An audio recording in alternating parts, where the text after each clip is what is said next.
ನಮಸ್ಕಾರ friends, Umakant guide YouTube ಚಾನಲ್ಗೆ ತಮಗೆಲ್ಲ ಸ್ವಾಗತ, ಪ್ರೀತಿಯ ಸ್ವಾಗತ. ಯಾರು ಮೊಟ್ಟಮೊದಲು ಚಾನಲ್ ನೋಡ್ತಾ ಇದ್ರು ದಯವಿಟ್ಟು ಸಬ್ಸ್ಕ್ರೈಬ್ ಮಾಡ್ಕೊಳ್ಳಿ, ಜೊತೆಗೆ ಬೆಲ್ ಐಕಾನ್ ಒತ್ತಿ ಶೇರ್ ಮಾಡಿ. ಇಲ್ಲಾಂದರೆ ಈ ಥರ ಮಾತಾಡೋ ಈ ಸಬ್ಜೆಕ್ಟ್ಗಳ ಬಗ್ಗೆ ಅಂತ ಕಮೆಂಟ್ ಮಾಡಿ, ಪ್ಲೀಸ್ ಕಮೆಂಟ್ ಮಾಡಿ, ಸುಮ್ಮನೆ ನೋಡೋಕ್ಕೋ. ಸೊ ನಿಮಗೆ ಇಂಟ್ರೆಸ್ಟ್ ಇರುವಂಥ ವಿಷಯಗಳು ಬೇಕು, ಅದು ಸಿನಿಮಾ ಆಗಿರ್ಬೋದು, ಯಾವುದೇ ಆಗಿರ್ಬೋದು, ಮೊದಲು ಕಮೆಂಟ್ ಮಾಡಿ. ಇವತ್ತು ನಾನು ಮಾತಾಡೋಕೆ ಹೊರಟಿರೋ ಸಿನಿಮಾ ಯಾವುದು ಅಂದರೆ, ಈಗ ನಮ್ಮ ಹೊಂಬಾಳೆ ಫಿಲ್ಮ್ಸ್ ನಿಮಗೆಲ್ಲ ಗೊತ್ತಿದೆ, KGF ಇಂದ ಕನ್ನಡ ಚಿತ್ರರಂಗಕ್ಕೆ ಒಂದು ದಿಕ್ಕನ್ನು ಬದಲಾಯಿಸಿದಂಥ ಒಂದು production house. KGF part 2, Salaar, ಈಗ ಅದರದ್ದು ನಡೀತಾ ಇದೆ. ಇಂಥ ಅದ್ಭುತ ಸಿನಿಮಾಗಳನ್ನ ಕೊಟ್ಟಂಥ, ಜೊತೆಗೆ ಒಂದು ಗ್ರಾಫಿಕ್ಸಲ್ಲಿ ಕಂಪ್ಲೀಟ್ ಆಗಿ ಮಹಾವತಾರ ನರಸಿಂಹ ಅಂತ ಒಂದು ಪೌರಾಣಿಕ ಹಿನ್ನೆಲೆ ಇರುವಂಥ ಒಂದು ಅದ್ಭುತ ಸಿನಿಮಾಗಳು ಕೊಟ್ಟು ಸಕ್ಸಸ್ ಆದಂಥವ್ರು ಎಲ್ಲ ಭಾಷೆಯಲ್ಲಿ. ಅದು ಮುಖ್ಯ, ಯಾಕೆಂದರೆ ಈಗ ನೋಡಿ ಮಹಾವತಾರ ನರಸಿಂಹ ಗ್ರಾಫಿಕ್ಸಲ್ಲಿ ನೋಡಿ ಏನೇನೋ ನರ್ವಸ್ ಉಂಟಾಯ್ತು ಅದ್ರ ಬಗ್ಗೆ, ಏನು ಹೋಗಲ್ಲ ಹಂಗೆ ಹಿಂಗೆ ಅಂತ. ಯಾಕೆಂದರೆ ಈ ಕೊಚಾಡಿ ಅನ್ನೊಂದು ಬಂದಿತ್ತಲ್ಲ ಆ ಥರ. ಹೌದು, ಆದರೆ ಇದು ಅದ್ಭುತವಾಗಿ ಸಕ್ಸಸ್ ಆಯಿತು. ದೇಶದೆಲ್ಲೆಡೆ ಅದ್ಭುತವಾಗಿ ಸಿನಿಮಾ ಹೋಯ್ತು ಚೆನ್ನಾಗಿ. ಸೊ ಹೊಂಬಾಳೆ ಫಿಲ್ಮ್ಸ್ ಅಂದರೆ ಅವರಲ್ಲಿ ಒಂದು ಹೆಸರು ಬರ್ತಾಯಿದೆ ಆ ಪ್ರೊಡಕ್ಷನ್ಗೋಸ್ಕರ. ಇವರು ಅದ್ಭುತವಾಗಿ ಸಿನಿಮಾ ಕಂಟೆಂಟ್ಗಳನ್ನು ಸೆಲೆಕ್ಟ್ ಮಾಡ್ಕೊಳ್ಳೋದ್ರಲ್ಲಿ ಒಳ್ಳೆ ಪ್ರೊಡಕ್ಷನ್ ಹೌಸ್, ಇನ್ನೂ ಬೆಳಿಬೇಕು ಅಂತ. ಸೊ ಈಗ ಅವರು ಮತ್ತೊಂದಕ್ಕೆ ಕೈ ಹಾಕಿದ್ದಾರೆ. ನಮ್ಮ ಹಿಂದೂ ಧರ್ಮದ ಪುರಾಣಕ್ಕೆ ಸಂಬಂಧಪಟ್ಟಂಥ ಒಬ್ಬ ಐತಿಹಾಸಿಕ ವ್ಯಕ್ತಿ ಬರ್ತಾನೆ, ಅದೇ ಪರಶುರಾಮ ಅಂತ. ನಿಮಗೆಲ್ಲ ಗೊತ್ತೇ ಇದೆ, ಕಾರ್ತ್ಯವೀರ್ಯಾರ್ಜುನನ್ನ ಸಾಯಿಸಿ 21 ಬಾರಿ ಭೂಪರ್ಯಟನೆ ಮಾಡಿ ಎಲ್ಲ ಕ್ಷತ್ರಿಯರನ್ನ ಸಂಹಾರ ಮಾಡಕ್ಕೆ ಹೊರಟಿರುವಂಥ ಪರಶುರಾಮನ ಕಥೆ ಅದು. ನೀವೆಲ್ಲ ನೋಡಿರ್ತೀರ, ಸೌದತ್ತಿ ಯಲ್ಲಮ್ಮನ ಮಗ, ಹೌದಾ? ರೇಣುಕಾದೇವಿ ಸಿನಿಮಾದಲ್ಲೆಲ್ಲ ನೋಡಿರ್ತೀರ. ಹಳೆ ಸಿನಿಮಾ ಇದೆ, ಈಗ ಗೊತ್ತಿಲ್ಲ ಅಂದರೆ ದಯವಿಟ್ಟು ಎರಡು ಸಿನಿಮಾ ನೋಡಿ, ಎರಡೂ ಅದ್ಭುತನೇ. ಒಂದು ಸೌಂದರ್ಯ ಅವ್ರು ಮಾಡಿದ್ದು, ಇನ್ನೊಂದು ಹಳೇದು ನಮ್ಮ ಯಾರು ಉದಯ್ ಕುಮಾರ್ ಅವರು, ಬಿ ಸರೋಜತಿ ಇವರೆಲ್ಲ ಮಾಡಿದ್ದು. ಶ್ರೀನಾಥ್ ಅವರಾಗಿರ್ತಾರೆ ಹಳೆ ಸಿನಿಮಾದಲ್ಲಿ ಪರಶುರಾಮ. ಈಗ ಹೊಸ ಸಿನಿಮಾ ಈಗ 2005-6 ಬಂದಿದ್ದರಲ್ಲಿ ಶ್ರೀ ರೇಣುಕಾದೇವಿ ಅಂತ, ಸೌಂದರ್ಯ ಅವ್ರದ್ದು ಮತ್ತು ಸಾಯಿ ಕುಮಾರ್ ಅವ್ರದ್ದು ಅದ್ಭುತ ಸಿನಿಮಾ.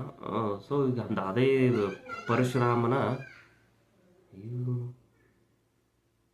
ಕತೆ ಹೇಳೋದಕ್ಕೆ ಹೊಂಬಾಳೆ ಫಿಲ್ಮ್ಸ್ ಕೈ ಹಾಕಿದೆ. ಅದ್ಭುತವಾಗಿ ಮಾಡ್ತಾರೆ, ಅದರ ಎರಡು ಮಾತೇ ಇಲ್ಲ. ಬಾಯಿ ಮೇಲೆ ಬೆರಳು ಇಟ್ಕೋಬೇಕು ಇಡೀ ದೇಶ, ಹಂಗೆ ಮಾಡ್ತಾರೆ. ಯಾಕಂದರೆ ಈಗ ಮಹಾವತಾರ ನರಸಿಂಹ ಗೊತ್ತೇ ಇದೆ, ನೋಡಿಬಿಟ್ಟಿರ್ತಾರೆ. ಅವ್ರದ್ದು ಗ್ರಾಫಿಕ್ಸ್ ತೊಗೊಳೋದಾಗಿರ್ಬೋದು, ಬ್ಯಾಕ್ಗ್ರೌಂಡ್ಸ್ ಆಗಿರೋದು, ಈಗ ಇದನ್ನು ಮಾಡ್ತಾ ಇರೋದು, ಇದನ್ನು ಯಾರು ವಹಿಸ್ಕೊಟ್ಟಿದ್ದಾರೆ ಅಂದರೆ ಅಶ್ವಿನ್ ಕುಮಾರ್ನೊಬ್ಬ ನಿರ್ದೇಶಕರೇ ವಹಿಸ್ಕೊಟ್ಟಿದ್ದಾರೆ. ಕನ್ನಡ, ತಮಿಳು, ತೆಲುಗು, ಹಿಂದಿ, ಮಲಯಾಳಂ ಎಲ್ಲ ಭಾಷೆಯಲ್ಲಿ ಬರ್ತಾಯಿದೆ.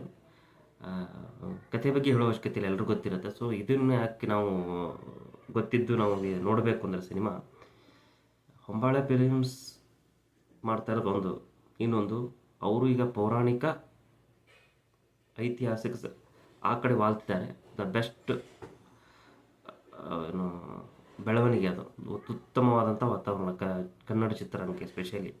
ಯಾಕೆ ಅಂದರೆ ಇವತ್ತು ನಾವು ನೋಡ್ತಾ ಇದ್ದೀವಿ, ಸಿನಿಮಾದ ಪರಿಸ್ಥಿತಿ ಹೇಳೋ ಅವಶ್ಯಕತೆ ಇಲ್ಲ. ಎಲ್ಲ ಯೂಟ್ಯೂಬ್ ಚಾನಲಲ್ಲಿ ನೋಡಿರ್ತೀರ, ಥಿಯೇಟ್ರ್ ಸಮಸ್ಯೆ ಹೊಸಬರಿಗೆ ಏನೂ ಇಲ್ಲ. ಅಂಥ ಸಮಯದಲ್ಲಿ ಇವ್ರೇನು ಮಾಡ್ತಿದ್ದಾರೆ, ಮಾರುಕಟ್ಟೆಯನ್ನೇ ವಿಸ್ತಾರ ಮಾಡಿಕೊಂಡಿದ್ದು ಅಲ್ಲದೆ ಎಲ್ಲ ವರ್ಗದ ಪ್ರೇಕ್ಷಕರಿಗೆ ಮನಮುಟ್ಟುವಂಥ ವಿಷಯಗಳನ್ನ ಆಯ್ಕೆ ಮಾಡ್ಕೋತಾ ಇದೆ. ಸೊ ಹೀಗಾಗಿ ಪರಶುರಾಮನ ತುಂಬ ನಾವು ಅದ್ಭುತವಾಗಿಯೂ ಯಾರು ಅಂತ ರಿವೀಲ್ ಆಗಿಲ್ಲ, ನಾವು ವೇಟ್ ಮಾಡ್ತಾಯಿದ್ದೀವಿ. ಮುಂದಿನ ವರ್ಷ 2027 ಡಿಸೆಂಬರ್ಗೆ ರಿಲೀಸ್ ಅಂತ ಹೇಳಿದ್ದಾರೆ.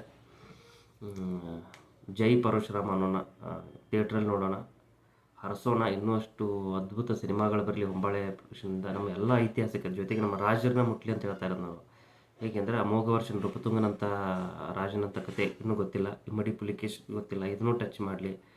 ಬೇರೆ ಸಾಕಷ್ಟು ರಾಜ ನಮ್ಮ ರಾಷ್ಟ್ರಕೂಟರ ಬಗ್ಗೆನೇ ಕತೆ ಮಾಡಿದರೆ ನೀವು ಇಡೀ ಜಗತ್ತು ಗಾಬರಿ ಆಗ್ಬೇಕಂತ ಕತೆಗಳಿದ್ದಾವೆ ರಾಷ್ಟ್ರಕೂಟರದ್ದು. ಅವ್ರದ್ದು ಸಾಧನೆ ಹೆಂಗಿದೆ, ಇಡೀ ಮುಕ್ಕಾಲು ಭಾರತವನ್ನೇ ಆಳದಂಥ ರಾಜಮನೆತನಗಳು. ಸೊ ಅದನ್ನಕ್ಕೂ ಟಚ್ ಮಾಡಲಿ. ಹೊಂಬಾಳೆ ಫಿಲ್ಮ್ಸ್ಗೆ ದೊಡ್ಡ ಧನ್ಯವಾದ ಹೇಳೋಕ್ಕೆ ಇಷ್ಟಪಡ್ತೀವಿ. ಸೊ ಇಂಥ ಸಿನಿಮಾಗಳು ಬೇಕು, ಇನ್ನೂ ಮಾಡಿ, ಐತಿಹಾಸಿಕ ಪೌರಾಣಿಕಗಳನ್ನೇ ಮಾಡಿ. ಗ್ರಾಫಿಕ್ಸ್ ಆದರೂ ಸರಿಯೇ, ನೀವು ರಿಯಲ್ ಆಗಿ ಶೂಟ್ ಮಾಡಿದ್ರೂ ಸರಿಯೇ. ಯಾಕೆಂದರೆ ನಿಮ್ಮ ಪ್ರೊಡಕ್ಷನ್ ಹೌಸಲ್ಲಿ ಬರುವಂಥ ಅದ್ಭುತಗಳೇ ಆಗಿರ್ತವೆ, ಅದರಲ್ಲಿ ಎರಡು ಮಾತೇ ಇಲ್ಲ, ಹೌದಾ? ಸೊ ಹೀಗಾಗಿ ಒಳ್ಳೊಳ್ಳೆ ಟೆಕ್ನಿಷಿಯನ್ಗೆ ಅವಕಾಶಗಳು ಕೊಡಿ. ಸೊ ಹೀಗಾಗಿ ಒಂದು ಸಣ್ಣ ಬಿಟ್ಟಿದ್ದಾರೆ, ಒಂದು ಝಲಕ್ ಬಿಟ್ಟಿದ್ದಾರೆ, ಅದನ್ನು ನೋಡಿದ್ವಿ ನಾವು. ತುಂಬ ಅದ್ಭುತವಾಗಿದೆ. ಅಂದರೆ ಪರಶುರಾಮನ ರಿವೀಲ್ ಮಾಡಿದ್ದದು. ಆ ಪರಶು ಆಗಿರ್ಬೋದು, ಶಿವನ ನೇತ್ರ ಮತ್ತು ಶಿವನಿಂದ ತೊಗೊಂಡಿರ್ತಾನೆ, ನಮ್ಮ ಶಿವ ಹೊರ ಕೊಟ್ಟಿರ್ತಾನೆ ಅದನ್ನು ಪರಶು. ಅದರಿಂದ ಅವನು ಕ್ಷತ್ರಿಯ ಕುಲ ಸಂಹಾರಕ್ಕೆ ಹೋಗ್ತಾನೆ. ನಾವು ತುಂಬ ಎಕ್ಸ್ಪೆಕ್ಟೇಷನ್, ನಾವು ಹಾಲಿವುಡ್ ರೇಂಜಲ್ಲಿ ಬರಲಿ ಅಂತ ಅನ್ಕೋತೀವಿ. ನಾವು ಹಾಲಿವುಡಲ್ಲಿ ನೋಡ್ತೀವಲ್ಲ, ರಾಜ ಮಹಾರಾಜರು ಅವ್ರ ಗೆಟಪ್ಗಳು, ಹೌದಾ? ಇದು ಕಿಂಗ್ಸ್ ಆಗಿರ್ಬೋದು, ಎಲ್ಲ ನೋಡ್ತೀವಲ್ಲ ನಾವು. ಸೊ ಆ ಥರ ಬರಲಿ ಅಂತ ಹಾರೈಸಿ ನಮಸ್ಕಾರ.